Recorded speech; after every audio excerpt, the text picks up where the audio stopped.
ओम शांति। 20-10-21 की वाणी है। मीठे बच्चे, तुम्हें योग बल से रावण दुश्मन पर जीत पानी है। मनुष्य से देवता बनने के लिए दैवी गुण धारण करने हैं। प्रश्न: सभी बच्चे बाप की श्रीमत पर एक जैसा नहीं चलते हैं, क्यों? उत्तर: क्योंकि बाप जो है उसको सभी ने एक जैसा पहचाना नहीं है। जब पूरा पहचानेंगे तब श्रीमत पर चलेंगे। माया दुश्मन श्रीमत पर चलने से रोक लेती है, इसलिए बच्चे बीच बीच में अपनी मत चला देते हैं। फिर कहते, बाबा माया के तूफान आते हैं, आपकी याद भूल जाती है। बाबा कहते, बच्चे रावण माया से डरो मत, जोर से पुरुषार्थ करो तो वह थक जाएगी। गीत: न वह हमसे जुदा होंगे, न उल्फत दिल से निकलेगी। ओम शांति। तुम सिंगल आत्मा हो, हर एक कहेंगे ओम शांति। यह डबल है, इनको 2 बार कहना पड़े, ओम शांति ओम शांति। अब बाप बैठ बच्चों को समझाते हैं, तुम यहाँ युद्ध के मैदान में बैठे हो। ऐसे नहीं कि जैसे वो लोग आपस में लड़ते हैं, ऐसे तो घर घर में लड़ते झगड़ते रहते हैं। मेजॉरिटी की बात की जाती है। नंबर 1 है देह अभिमान, सेकंड है काम। अभी तुम याद के बल से 5 विकारों रूपी रावण पर जीत पाते हो। याद का बल है तो तुम गिरेंगे नहीं। तुम्हारी एक रावण से ही युद्ध है। वहां तो अनेक प्रकार की बातें होती हैं, यहाँ तो एक ही बात है। तुम्हारी युद्ध है ही रावण के साथ। तुमको सिखलाने वाला कौन है? पतित पावन भगवान। वह है ही पतित से पावन बनाने वाला। पावन अर्थात देवता। तुम विश्व के मालिक बनते हो। यह कोई मनुष्य समझते नहीं कि रावण द्वारा तुम पतित बने हो। बाप ने समझाया है, इस समय सारी दुनिया में रावण का राज्य है। वैसे राम राज्य होता है सत्युग त्रेता में, तो भी सारी दुनिया में कहेंगे, परंतु वहां इतने मनुष्य नहीं होते। तुम विश्व का राज्य ले रहे हो योग बल से। ऐसे भी नहीं यहाँ बैठते हो तभी बाप को याद करना है, व स्वदर्शन चक्र फिराना है बस। यह तो हर वक्त बुद्धि में रहना चाहिए। हमने स्वर्ग में आधा कल्प राज्य किया, फिर रावण का श्राप मिलने से उतरते हैं। उतरने में टाइम तो लगता है, 84 सीढ़ी उतरनी पड़ती है। चढ़ती कला में पौड़ियां तो है नहीं। अगर पौड़ियां हो तो सेकंड में जीवन मुक्ति कैसे कहा जाए? कहाँ तुमको 2500 वर्ष उतरने में लगते हैं और कहाँ तुम थोड़े ही वर्षों में चढ़ती कला में आ जाते हो। तुम्हारा है योग बल, उनका है बाहुबल। द्वापर से लेकर उतरते हैं, फिर बाहुबल शुरू होता है। सत्युग में मारने की बात हो नहीं सकती। कृष्ण के लिए जो दिखाया है, उखरी से बांधा, ऐसी कोई बात हो नहीं सकती। वहां बच्चा कभी चंचल होता नहीं। वह तो सर्वगुण संपन्न 16 कला संपूर्ण होता है। कृष्ण को कितना याद करते आते हैं। अच्छी चीज की याद आती है ना। जैसे दुनिया में 7 वंडर्स हैं, तो मनुष्य को याद आते हैं, देखने जाते हैं। आबू में अच्छी से अच्छी क्या चीज है जो मनुष्य देखने आते हैं? रिलीजियस आदमी तो आते ही हैं मंदिर देखने। भक्ति मार्ग में तो मंदिर बहुत होते हैं। सत्युग त्रेता में कोई मंदिर होता नहीं। मंदिर बाद में बनते हैं, यादगार के लिए। सत्युग में त्योहार आदि कोई होते नहीं। दीपावली भी ऐसे नहीं होती। हाँ, तख्त पर बैठते हैं तो कॉरोनेशन डे मनाते हैं। वहां तो जोत सबकी जगी हुई होती है। तुम्हारे पास एक गीत भी है, नवयुग आया। यह सिर्फ तुमको पता है। हम नवयुग अर्थात सत्युग के लिए, देवी देवता बनने के लिए पुरुषार्थ कर रहे हैं। पढ़ाई तो पूरी रीति पढ़नी चाहिए। जहां जीना है, ज्ञान अमृत पीना है। यह नॉलेज है, सृष्टि के आदि मध्य अंत को जानना है। इसमें कोई भाषा आदि नहीं सीखी जाती है, सिर्फ बाप को याद करना है और स्वदर्शन चक्र फिराना है बस। यहाँ तुम बैठे हो, स्वदर्शन चक्रधारी हो, बुद्धि में है हमारा 84 जन्मों का चक्र पूरा हुआ।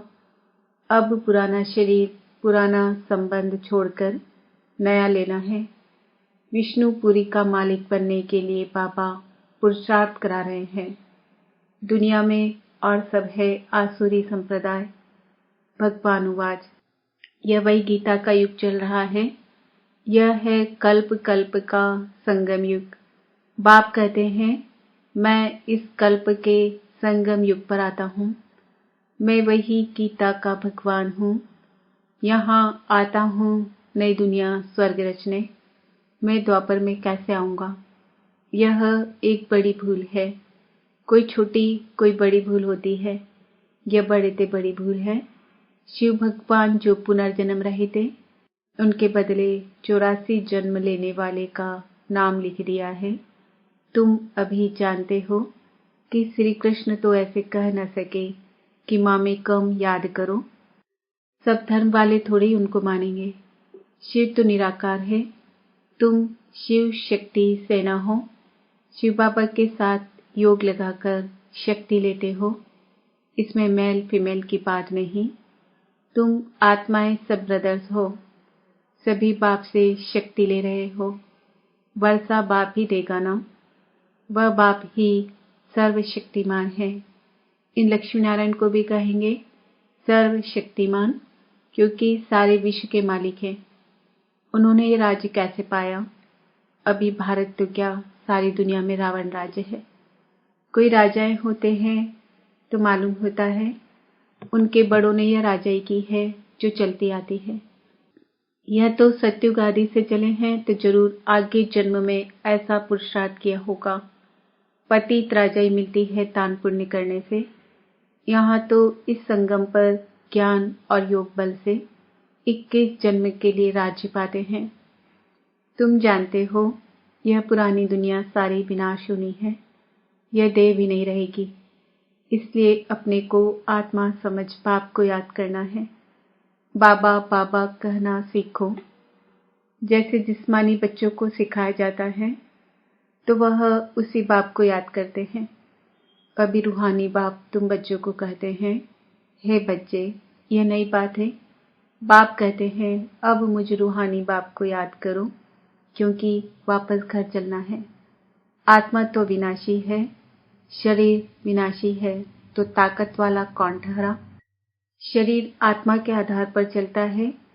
आत्मा चली जाती है तो शरीर को आग में जलाना पड़ता है। आत्मा तो है ही अविनाशी, वह बिंदी की बिंदी ही है। उस आत्मा को कोई भी नहीं जानते हैं। भल करके कोई को साक्षात्कार होता है, फिर भी क्या? उनको तो यह पता ही नहीं है कि आत्मा जो बिंदी है उनमें 84 जन्मों का अविनाशी पाठ भरा हुआ है। यह बातें तुम्हारी ही बुद्धि में हैं। राजयोग सिखलाने वाला है ही वह बाप। बाकी बैरिस्टर, वकील, इंजीनियर आदि तो चले आते हैं। यहाँ बनना है मनुष्य से देवता, है वह भी मनुष्य, परंतु उनको देवता कहा जाता है। देवता अर्थात दैवी गुण धारण करने वाले। तुमको पुरुषार्थ कर ऐसा देवी गुणों वाला बनना है। यह है एम ऑब्जेक्ट। तुम जानते हो इन देवताओं में कौन से गुण हैं। ऐसा हमको बनना है। प्रजा भी होगी ना। प्रजा ढेर की ढेर बनती है, बाकी राजा रानी बनने में मेहनत लगती है। जो मेहनत बहुत करेंगे वह राजा रानी बनेंगे। जो बहुतों को नॉलेज देंगे वह हर एक अपनी दिल से समझ सकते हैं। आत्मा कहती है हम बेहद बाप का बन ही जाऊंगा, उन पर वारी जाऊंगा, कुर्बान जाऊंगा। जो कुछ मेरे पास है सब वारी जाऊंगा। ईश्वर को तो देते हैं ना। आप आएंगे तो हम कुर्बान जाएंगे। उसके बदले आपसे नया तन मन धन लेंगे। मन नया कैसे लेंगे? आत्मा को पवित्र बनाएंगे, फिर शरीर भी नया लेंगे, राजधानी भी लेंगे। अब तुम ले रहे हो ना। आत्मा कहती है, हे बाबा, इस शरीर सहित आपकी हूँ। बाबा, हम आपकी शरणाता हूँ। सब रावण राज्य में बहुत दुखी हुए हैं, इसलिए बाबा अब इससे लिबरेट कर अपनी राजधानी में ले चलो। शिव बाबा तो मिल गया तो बाकी क्या। तुम जानते हो कि शिव बाबा की श्रीमत से स्वर्ग बनता है, आसुरी रावण की मत से नर्क बनता है। अब फिर से स्वर्ग बनना है श्रीमत से। जरूर जो कल्प पहले आए होंगे वही आएंगे, श्रीमत से ऊंच बनेंगे। रावण मत पर चलने से गिर पड़ेंगे। तुम्हारी अब होती है चढ़ती कला, बाकी सबकी उतरती कला है। कितने अनेक धर्म हैं। सतयुग में एक देवी देवता धर्म ही था, अब वह प्रायः लोप हो गया है। तुम जानते हो देवी देवता धर्म की निशानियां तो है। बरोबर देवी देवताओं का राज्य था। 5000 वर्ष की बात है। तुम सिद्ध कर बतलाते हो यह 5000 वर्ष का चक्र है। इसमें 4 युग है। हर एक युग की आयु 1250 वर्ष है। उन्होंने तो लाखों वर्ष लगा दिए हैं। बहुत फर्क होने के कारण किसकी बुद्धि में बैठता नहीं है। समझते हैं जैसे और संस्थाएं हैं, वैसे यह भी बीके की संस्था है। यह गीता को उठाते हैं। अब गीता तो कृष्ण भगवान ने गाई, यह दादा तो जवाहर ही बैठा है, तो मनुष्य मूझेंगे ना। बाप कहते हैं मैं जो हूँ जैसा हूँ। इस समय तक कोई ने मुझे जाना नहीं है। पिछाड़ी में तुम पूरी रीति जानेंगे। अभी तक नंबरवार जाना है। तब तो श्रीमत पर चलना बड़ा मुश्किल समझते हैं। अच्छे अच्छे बच्चे भी श्रीमत पर नहीं चलते। रावण चलने नहीं देता, अपनी मत चला देते हैं। थोड़े हैं जो श्रीमत पर पूरा चलने वाले हैं। आगे चल पूरा पहचानेंगे, तब श्रीमत पर चलेंगे। मैं जो हूँ जैसा हूँ वह आगे चल समझेंगे। अभी समझते जाते हैं। पूरा समझ ले तो बाकी क्या चाहिए। रहना भी अपने ग्रस्त में है, परंतु दुश्मन माया ऐसी है जो श्रीमत पर चलने से रोक लेती है। कहते हैं बाबा माया के तूफान बहुत आते हैं। माया आपकी याद बुला देती है। हाँ, पुरुषार्थ जोर से करते करते फिर आखिर माया भी थक जाएगी। माया भी 8 की है। मुख्य 8 रत्न हैं। 8 तो हैं जोड़ी, 9वां रत्न बीच में शिव बाबा को रखते हैं। कोई लाल बनाते हैं, कोई सफेद। अब शिव बाबा तो है बिंदी। बिंदी लाल नहीं होती, बिंदी तो सफेद ही होती है। वह बहुत सूक्ष्म है। दिव्य दृष्टि के सिवाय कोई देख ना सके। डॉक्टर आदि कितनी कोशिश करते हैं देखने की, परंतु देख ना सके, क्योंकि अव्यक्त चीज है ना। इसलिए पूछा जाता है। तुम कहते हो हम आत्मा हैं। अच्छा, आत्मा को कब देखा है? अपने को ही नहीं देख सकते तो बाप को कैसे देख सकेंगे। आत्मा को जानना है कि कैसे उनमें पाठ भरा हुआ है, यह बिल्कुल ही कोई नहीं जानते। 84 के बदले 84 लाख कर देते हैं। बाप आकर बच्चों को भी सब बातें समझाते हैं। आज का भारत क्या है, कल का भारत क्या होगा। महाभारत लड़ाई भी है, गीता का ज्ञान भी दिया है। यह रुद्र यज्ञ भी है। सब धर्मों का विनाश, एक धर्म की स्थापना हो रही है। यह शिव बाबा का भंडारा है। इससे तुमको पवित्र भोजन मिलता है। ब्राह्मण ब्राह्मणियां ही बनाते हैं, इसलिए इनकी महिमा अपरम अपार है। इससे तुम पवित्र दुनिया का मालिक बनते हो। इसलिए पवित्र भोजन अच्छा है। जितना तुम ऊंच होते जाएंगे उतना भोजन भी शुद्ध तुमको मिलेगा। योग युक्त कोई भोजन बनाए तो बल बहुत मिल जाए, वह भी आगे चल मिलेगा। सर्विसेबल बच्चे जो सेंटर पर रहते हैं, वह अपने ही हाथों से भोजन बनाकर खाएं तो भी उसमें बहुत बल मिल सकता है। जैसे पतिव्रता स्त्री पति के बिगैर किसी को याद नहीं करती, ऐसे तुम बच्चे भी याद में रहकर बनाओ, खाओ तो बहुत बल मिलेगा। बाबा की याद में रहने से तुम विश्व की बादशाही लेते हो।